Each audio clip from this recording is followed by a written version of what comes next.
اتنا ایک آپ نے بلڈ اپ کیا ہوا ہے، اس میں یہ ہے کہ ابھی تک جو بھی ہے وہ سب چور لٹیرے تھے۔ پھر اللہ تعالیٰ نے ہم پہ کرم کیا کہ وہ جیسے کہتے ہیں نا کہ ونجلی دی کوک سن کے کوئی اتر پہاڑوں آیا، تو وہ دیدہ ور پیدا ہو گیا۔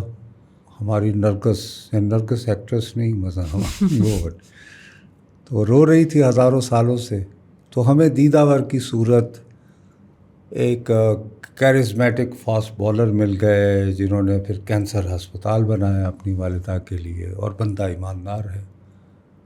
تو اب جب اتنی ڈیوائیڈ ہو جائے کہ پورے ملک کے اندر صرف ایک ایماندار آدمی رہ گیا ہے، وہی ہمیں لیڈ کر سکتا ہے، اور اس کو تتی ہوا نہیں لگنی چاہیے۔